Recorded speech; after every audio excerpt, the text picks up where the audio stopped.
तो आप सब लोगों को पता ही होगा कि अभी थोड़े टाइम पहले बहुत बड़ा इवेंट चला था डीसी का, डीसी फ्रॉडडम नाम से, जो कि नियरली 4 आवर्स का था, जिसमें हमें वादे तो करे गए थे बहुत सारे ट्रेलर दिखाने के लिए, बट थोड़े बहुत टीजर्स के अलावा और कुछ नहीं मिला। बट फिर भी द फ्लैश और ब्लैक एडम ने उसकी लाज रख ली। फिर आया सबसे लास्ट में वो एपिक चीज़ जिसने पूरे जो फैंडम था उसको बचा के रख लिया और 4 घंटे हमारे वसूल कर लिए। यस, द बैटमैन का सेकंड टीजर ट्रेलर, जिसमें लिटरली सारी चीज़, मतलब एक एक सीन जहाँ जहाँ वो पॉज करोगे वो लिटरली एपिक है। जैसे कि इसकी जो थीम होती है, और हम सब जानते हैं कि बैटमैन है तो थीम तो डार्क होगी, बट जैसे कि पुरानी वाली बैट्समैन थी जिसमें ना थीम थोड़ी नियॉनिश टाइप की होती थी, मतलब ब्लू कलर्स का उन पर ज़्यादा यूज़ होता था, बट इसमें ना थीम कुछ थोड़ी अलग टाइप की है। इसमें येलो कलर और ब्लैक कलर और डार्क थीम का बहुत ज़्यादा यूज़ हुआ गया है। और सबसे जो मेन बात लगी ना मुझे, इसमें गोथाम को जैसा होना चाहिए ना वैसा स्टेबलाइज करा गया है, क्योंकि अगर गोथाम वैसे नहीं रहेगा तो बैटमैन वैसा कैसे रहेगा। So this is the comic trailer, जहाँ पे हम आपको आज एक्सप्लेन करेंगे और ब्रेक डाउन करेंगे पूरा का पूरा डीसी का द बैटमैन का टीजर ट्रेलर 2। सो बिना किसी तरीके से स्टार्ट करते हैं। तो कहानी की स्टार्टिंग होती है कॉफ़ी शॉप से, जहाँ पे रिडलर मे भी ट्राई कर रहा है कॉफ़ी पीने की, और जैसे ही वो पीता है तब वहाँ पे हो जाती है पूरी की पूरी पुलिस यानी जीसीपीडी की एंट्री, और वो उसको धर लेती है वहीं की ऑन द स्पॉट। और यहाँ पर पूरी पुलिस के साथ है ना जेम्स कॉर्डन भी आ चुका है। और हाँ, एक चीज़ बता दूँ कि है ना अभी तक, मतलब इस टाइमलाइन के हिसाब से ना बैटमैन को 2 साल हुए हैं। मतलब लोगों को पता तो है बैटमैन जैसी कोई चीज़ है, बट किसी को ज़्यादा नहीं पता, यानी जिम कॉर्डन को भी उसके बारे में ज़्यादा नहीं पता। और अगर इस टाइम लाइन के हिसाब से देखा जाए ना तो जिम कॉर्डन अभी तक कमिश्नर नहीं बना है, अभी वो लेफ्टिनेंट ही है। और हाँ, अगर इस वाले पुलिस ऑफिसर को ध्यान से देखो तो ये मैकेंजी बनता है। और है ना, अगर कॉमिक बुक के हिसाब से देखा जाए तो मैकेंजी एक बहुत कैपेबल पुलिस ऑफिसर रहता है, बहुत कामयाब पुलिस ऑफिसर, मतलब बहुत लायक बंदा। और जिम कॉर्डन के रिटायर होने के बाद यही बनता है कमिश्नर ऑफ पुलिस। अब जो नेक्स्ट होता है वो होता है एक एपिक सीन, क्योंकि यहाँ पे हमको देखने को मिलता है कि खुद जिम कॉर्डन बैट सिग्नल को लाइटन अप कर रहे हैं। तो अगर इस बैट सिग्नल को ध्यान से देखोगे तो ये देखेगा कि थोड़ा ये काम चला वो बना रखा है, क्योंकि एक टूटी हुई सी उस पर लाइट पर एक काम चला वो बैट का सिग्नल बना रखा है, और वही उसको लाइटन अप कर रखा है। और ये रिजेंबल करता है हमारे बैटमैन को भी, क्योंकि वो भी इसी तरह अंदर से टूटा हुआ है, फ्रस्ट्रेटेड बंदा है, और वो भी अपने आप को चला रहा है। और अगर इस जगह को ध्यान से देखो तो साफ पता चल रहा है कि जिम कॉर्डन एज यूजल जीसीपीडी की छत पर नहीं है, जैसे कि पहले हमको देखने को मिलता था कि वहाँ से वो लाइटन अप करते थे, बट अब नहीं कर रहे। और यहाँ पे हमको देखने को मिलता है कि ये कंस्ट्रक्शन साइट है। तो इसका साथ सीधा सीधा जवाब ये है कि बैटमैन का आना मना है पुलिस स्टेशन में। 36 का आंकड़ा लग रहा है अब। बट वेट अ मिनट, पिछले वाले ट्रेलर में तो हमने देखा था कि ये लोग बैटमैन को बुलाते हैं पुलिस वाले रिडलर की रिडल सॉल्व करने के लिए, उसकी हेल्प लेने के लिए। सो मे भी कुछ बड़ा बड़ा कांड हो चुका है। सो नेक्स्ट हमें सीन दिखाया जाता है उन बंदों का जिनको पिछले ट्रेलर में बैटमैन ने कुत्ते की तरह पेला था, यानी कि जोकर जैसा फेस बनाते हुए कुछ बंदे जिन्होंने मेकअप लगा रखा है। और बेसिकली इनको यार जोकर गैंग नहीं कहेंगे, क्योंकि अभी 2 साल ही हुए हैं, और जोकर का मेनली दिखाना तो इतने आसानी से बनता नहीं है। तो बेसिकली ये लोग एक सबवे में होते हैं, और मे भी ये फ्लर्ट कर रहे होते हैं एक लड़की के साथ, यानी लड़के को छेड़ रहे होते हैं, और आगे नेक्स्ट इज हिस्ट्री। और यहाँ पर होती है तगड़ी वाली फाइट, क्योंकि ये और यहीं पर होती है, क्योंकि अगर नेक्स्ट सीन में अगर ध्यान से देखोगे ना तो ये वाली जो फाइट है ये भी एक सबवे के इलाके में ही लगने को मिल रही है। और हाँ, अगर ये बंदा आपको कहीं देखा हुआ लग रहा है ना, तो ये ना HBO मैक्स के यानी जो टाइटन शो है उसमें एज अ टिम ड्रेक का काम करता है, आई मीन रोल करता है। सो मल्टीवर्स बाबू भैया, मल्टीवर्स। फिर अगले ही सीन में देखने को हमें मिलता है कि है ना बैटमैन अपनी हाई टेक्नोलॉजी का यूज़ करके बहुत तगड़ा वाला शॉक देता है एक बंदे को, जो कि ये साफ रिप्रेजेंट कर रहा है कि वो है ना इसमें इसकी साइकोलॉजी ऐसी है कि बंदे को मारेगा नहीं, यानी हमारे ये स्नाइडर भाई साहब वाले जैसा सीन नहीं है। इसका मतलब ये है कि बंदे का जान से मारेगा, मतलब हॉस्पिटल बिल से मरवाएगा, वैसे नहीं मारेगा। बट जो नेक्स्ट सीन होता है वो होता है इंटरेस्टिंग, क्योंकि यहाँ पे बैटमैन आया होता है एक जेल में किसी बंदे से इंटेरोगेशन करने, और इस बंदे की शक्ल नहीं दिखाई जाती, पर अंदर से फीलिंग यही आ रही है कि ये रिडलर से बात कर रहा है। और पता है एक और इंटरेस्टिंग चीज़ क्या है, क्योंकि इसकी शर्ट पे लिखा होता है अरखाम स्टेट हॉस्पिटल। अब हम सब जानते हैं भाई, कॉमिक बुक में एक अरखाम असाइलम नाम का जहन्नुम है, यानी सबसे खतरनाक जगह है जहाँ पे सारे खिसकेले खिसकेले विलन आते हैं, जहाँ का राजा अपना जोकर है। बट अरखाम स्टेट हॉस्पिटल एक डिफरेंट चीज़ है। और हाँ, ये कहीं आपको सुनेला सुनेला लग रहा है तो अभी जो जैक्विन फिनिक्स की 2019 में जोकर आई थी, हमें उसमें इसका रिजेम्बलेंस दिया गया था, यानी ये हॉस्पिटल दिखाया गया था। सो मे भी हो सकता है कि ये सेम ही यूनिवर्स हो, और मे भी हो सकता है कि जिस जो ब्रूस वेन हमें जोकर मूवी में दिखाया गया था वो ये हो। अब हमें ये नहीं समझ में आ रहा कि ये बंदा यहाँ पे क्यों है, बैटमैन यहाँ पे क्यों है। तो मेरे मतलब सिंपली दो पॉसिबिलिटीज़ हो सकती हैं, या तो रेडलर ने इसको यहाँ पे बुलाया है, या फिर रेडलर ने ऐसा कांड कर दिया है जिसकी वजह से बैटमैन को यहाँ पे आना पड़ा, क्योंकि अगले ही सीन में वो चिल्लाते हुए मारते हुए बोलता है कि what have you done. Next हमें इस ट्रेलर में फर्स्ट अपीयरेंस दिखाई जाती है कैट वुमन की, जो कि लिटरली ऑसम है। और हाँ, अगर इस जगह को ध्यान से देखोगे तो वो ये वही सेम जगह है, ये वही सेम जगह है जहाँ पे ना जिम कॉर्डन है ना वो कर रहा था, लाइटिंग अप कर रहा था सिग्नल को, वही कंस्ट्रक्शन वाली जगह है। और हाँ, साइड में अगर ध्यान से देखोगे, ध्यान से साइड में देखो राइट की तरफ, वहाँ पे अभी भी बैट सिग्नल रखा हुआ है। नेक्स्ट हमें फर्स्ट अपीयरेंस दिखाई जाती है इस ट्रेलर में पेंगुइन की, मतलब पूरे ट्रेलर में पेंगुइन की पहली अपीयरेंस दिखाई जाती है। और इसके चेहरे की जो चोटें हैं, जो घाव हैं, जो इंजरीज है, वो हमें साफ साफ देख के पता चल रहा है कि ये मे भी जो कार चेस वाला सीन था उसके बाद वाला सीन है। नेक्स्ट हमें फर्स्ट अपीयरेंस दिखाई जाती है एल्फ्रेड की, जो ये कहता है कि अगर ये सब काम आप इसी तरह से चलते रहे ना तो कोई कुछ भी नहीं बचेगा। यानी हमें इस बात से साफ साफ पता चल रहा है कि बैटमैन है ना बस पे करा ही जा रहा है, अपने आप को है ना अपनी जान जोखिम में डालता ही जा रहा है। बट इसके जवाब में बैटमैन कहता है I don't care what happens to me, जो कि साफ साफ इसके है ना जो साइकोनेस है, मतलब सॉरी जो साइकोलॉजी है उसको रिजेंबल करता है। कि बैटमैन को है ना खुद को फ़र्क नहीं पड़ता कि उसको खुद को कुछ हो, या फिर वो बस पेलने वाला बंदा है वो जो कि यार literally epic. But the next scene is awesome and interesting too, क्योंकि हमें यहाँ पे कुछ रिडल्स, कुछ निशान देखने को मिलते हैं, जहाँ पे ब्रूस वेन बीच में खड़ा है और उसके आसपास कुछ चीज़ें, कुछ निशान बने हुए हैं, कुछ अलग अलग चीज़ें लिखी हुई हैं। तो बेसिकली देखना स्टार्ट करते हैं कि पहला चीज़ जो लिखी होती है वो है ना मिचेल का नाम लिखा होता है। और बेसिकली मिचेल यार लड़की वड़की का नाम नहीं है, मिचेल है ना एक वही बंदे का नाम है जो हमें सबसे पहले मरता हुआ दिखा था, यानी टेप वेप से मारते हुए दिखा था। और जो टेप फाड़ने की आवाज़ आती है दोनों ट्रेलर के स्टार्ट में, वो यही है। और एक बात बताऊं, ये मेयर है गोथाम सिटी का।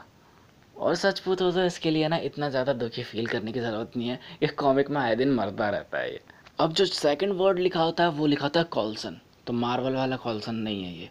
कॉल्सन वही बंदा है जो फ्यूनरल वाले सीन पे जो कार भेड़ते हुए आया था ना अंदर एक्सीडेंट करता हुआ, जिसके थ्रू रिडलर ने मैसेज पहुंचाया था बैटमैन को, वो। और है ना नेक्स्ट सीन हमें देख को पता चल गया था, मतलब उस वाले सीन में हमको देखने को मिल गया था कि उसके भी वाट लग चुकी है, मतलब वो बंदा भी फट चुका है, यानी मर चुका है। यानी बेसिकली ये मरे हुए बंदों के नाम लिखे हैं। और नेक्स्ट जो नाम लिखा होता है वो लिखा होता है सैवेज, और ये बेसिकली कमिश्नर का नाम है यहाँ के।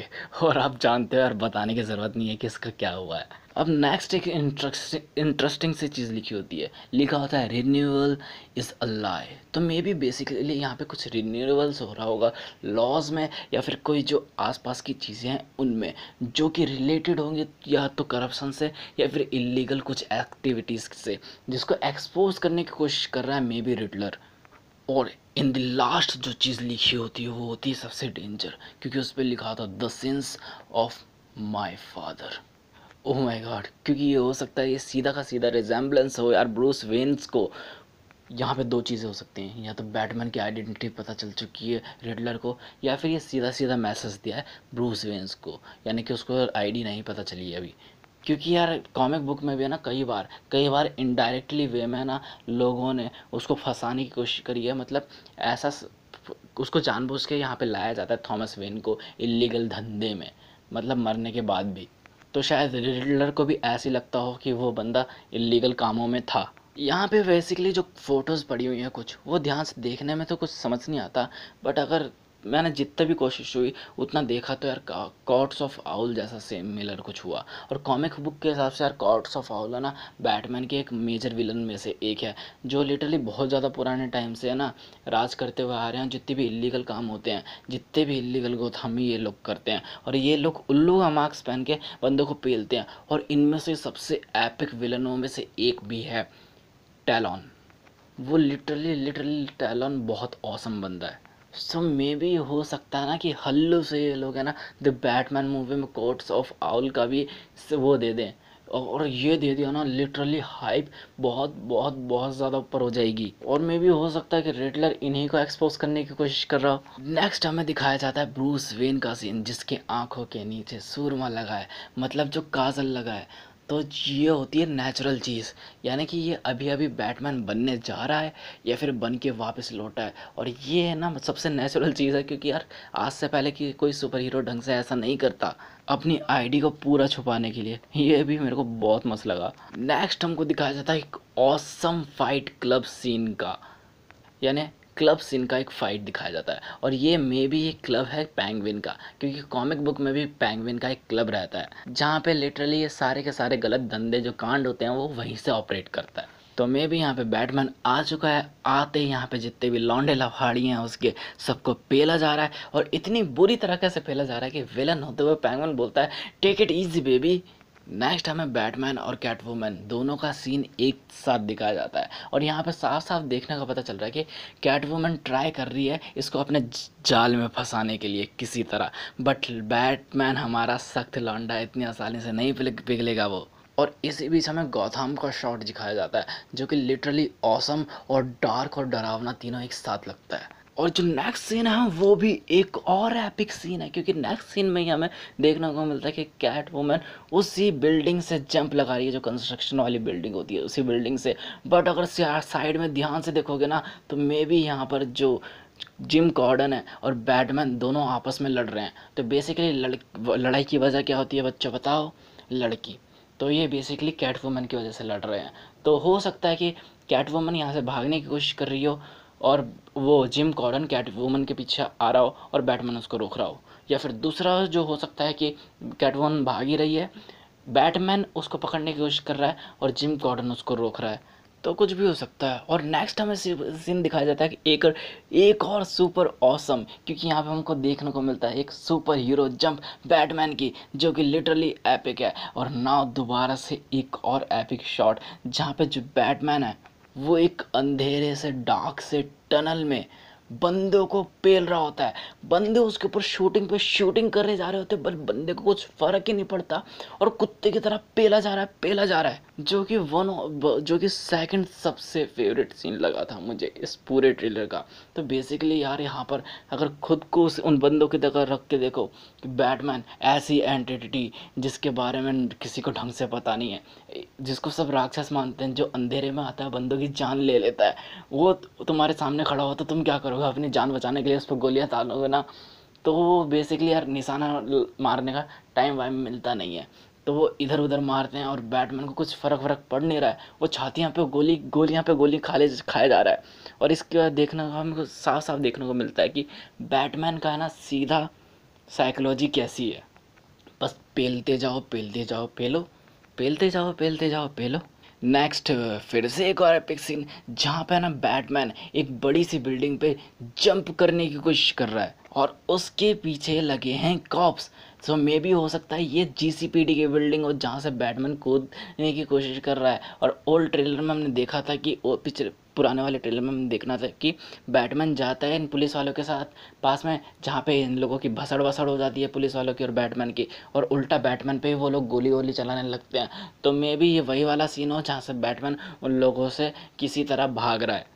बट अगर यहाँ पे ध्यान से देखोगे ना तो बैटमैन अपना जो सूट है यानी अपने जो विंग्स है उनको कूदने से पहले रेडी कर रहा है, यानी केप वगैरह को। तो यहाँ पे हमें देखने को मिलता है भाई बैटमैन अभी अभी आया ना, तो उसकी टेक्नोलॉजी इतनी ज़्यादा एडवांस नहीं करी है उसने कि जो बस कूदे और छप्पर की तरह पंख फैल जाए। नहीं, ऐसा नहीं है अभी।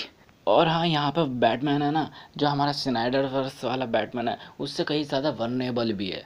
नाउ नाउ नाउ अगेन एक एपिक शॉट देखने को मिलता है जहाँ पर बैटमैन नीचे खड़ा होता है धूल मिट्टी में पूरा सना हुआ और एकदम खून में भी, जो कि लिटरली मेरे को वॉलपेपर लगाने का मन कर गया। नेक्स्ट शॉट हमें दिखाया जाता है रिडलर का, जो कि लाइव स्ट्रीम कर रहा होता है, बंदा लाइव स्ट्रीम कर रहा होता है मर्डर का।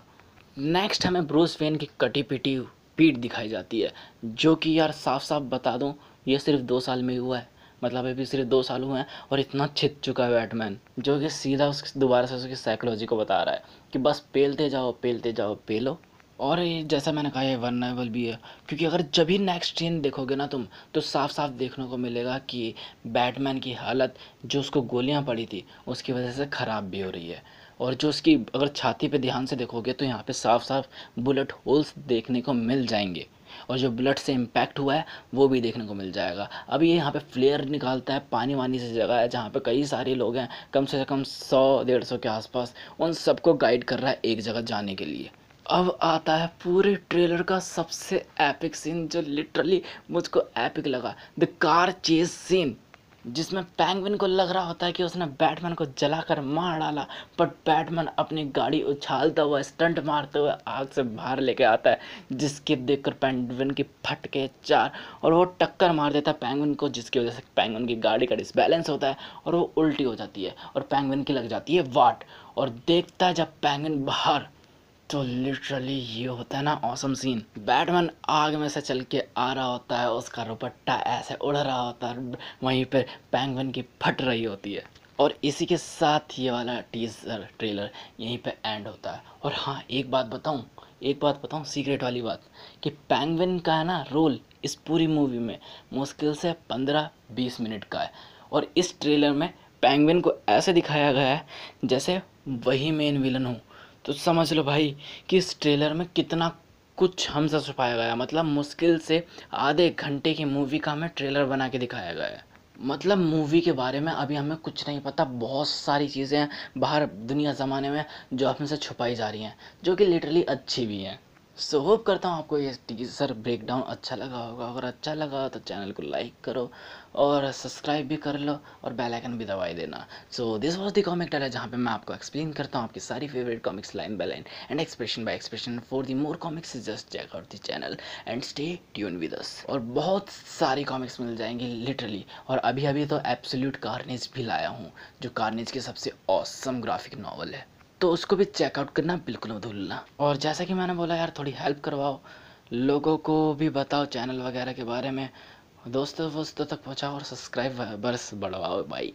और कमेंट में जो भी लिख सकते हो कि ट्रेलर के लिए कितने हाइप हो, मूवी के लिए कितने हाइप्ड हो चुके हो, और जो क्वेश्चन है वो भी पूछ सकते हो। और इन दी लास्ट शेयर करना बिल्कुल मत भूलना, क्योंकि जितने ज़्यादा लोग होंगे उतना ज़्यादा मज़ा आएगा। सो बाय।